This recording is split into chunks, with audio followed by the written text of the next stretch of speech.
40 days. 40 days of rain in the flood.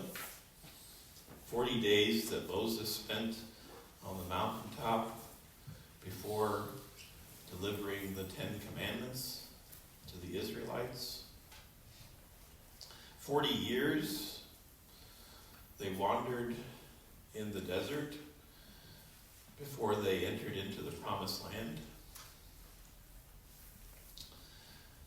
40 days Elijah spent in the desert. 40 days Jesus spends in the desert after his baptism. 40 days we spend every year in Lent. How do you count those 40 days? That's a big question. Do you include Sundays? Or do you include Holy Week? I've had this debate with other clergy all my ministry. The way I prefer to see it is there are 40 days from Ash Wednesday until Palm Sunday. And then you begin Holy Week, which is not Lent. It's a deepening of the journey to the cross, and then Easter. So if you ask me, Lent is over on Palm Sunday. That's the good news. The bad news is it's worse. Holy Week is worse than Lent in some respects. But 40 days, it's the number 40 is a sort of code in the Bible for a long time.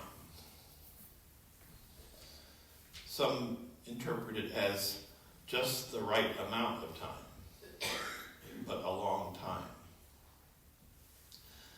And Jesus' 40 days in the wilderness, according to Mark's gospel, clearly shaped him and prepared him for what was to come next, for his proclamation of the gospel, the good news of God, for the work of redemption that he was going to accomplish on the cross,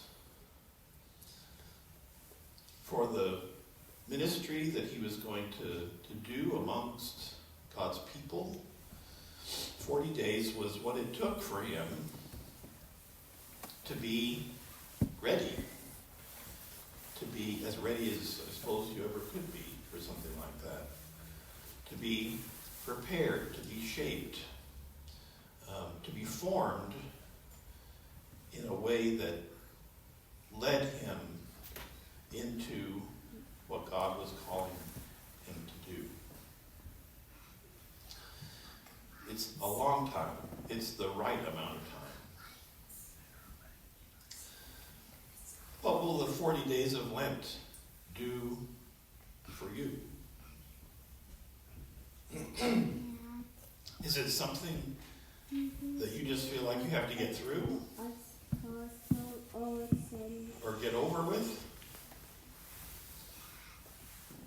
Does it even really affect your life outside of the fact that I'm wearing purple today and we're reading different prayers?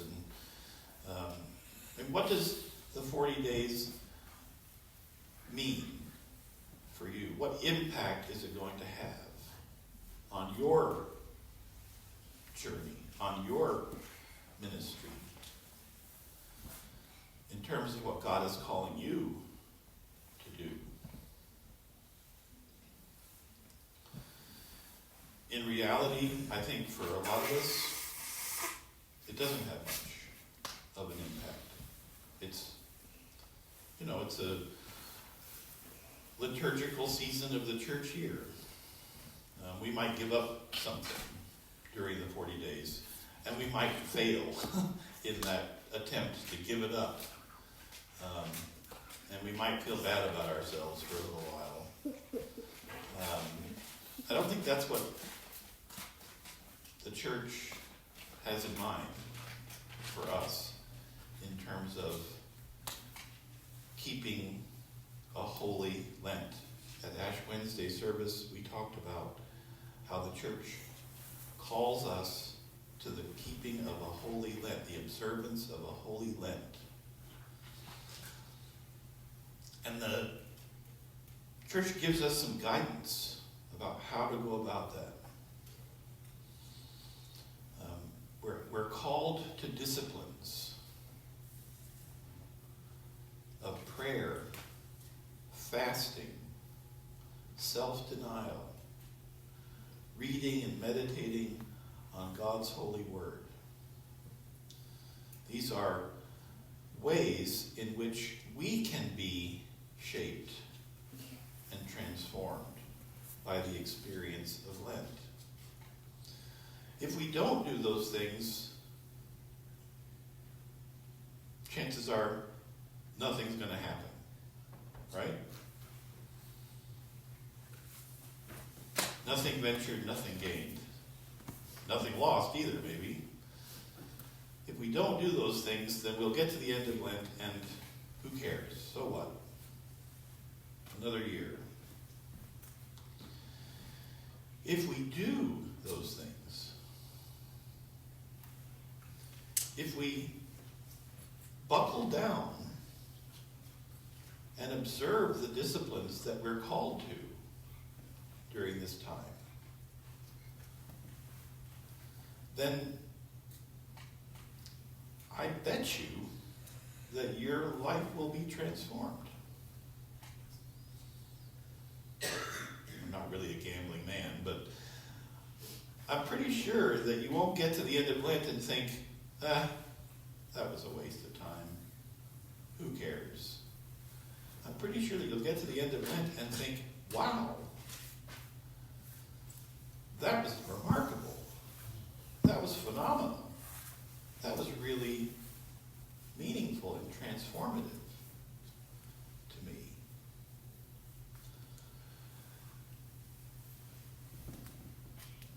So, we've tried to give you some ways, some access to these disciplines in the church.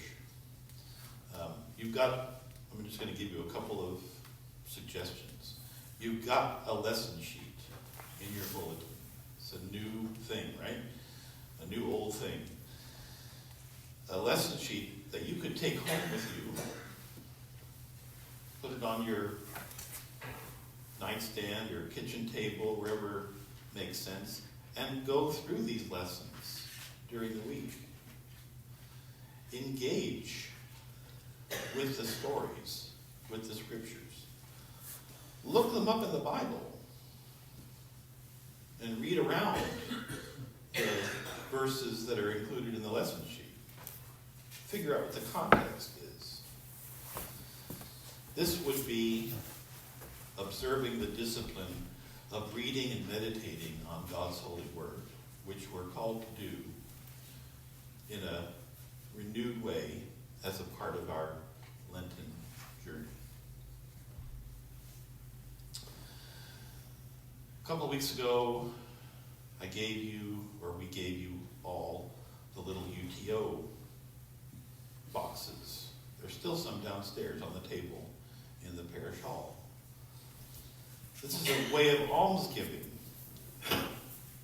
This is a way of recognizing our call to be generous with our resources toward those who are in need. You can do it that way.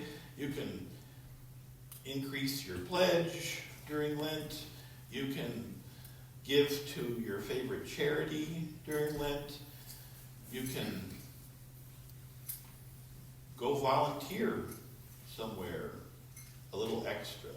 These are ways that you could live into that call to almsgiving, to giving to the poor and to the needy. You can absolutely give something up for Lent. I know there's been a debate about whether, should we give something up or should we take something on? How about both? I mean, we all need to do better about the discipline of fasting. And fasting can be giving up some kind of food like meat, but it can also be giving up television or giving up some other thing that is a luxury in our lives. So give something up and take something on. You can do both. I guess what I'm trying to do is encourage you to enter into this season, enter into this opportunity intentionally. Have in mind what you want to do in terms of your disciplines, your spiritual disciplines. Keep them as best you can. And then at the end of Lent, see what difference that made. We have scriptural proof that it makes a difference. 40 days can make a huge difference. It can be transformative. It can prepare us in ways we never could have imagined for what God is calling us to do and who God is calling us to be. I invite you, therefore, in the name of the church, to the observance of the Holy Mass.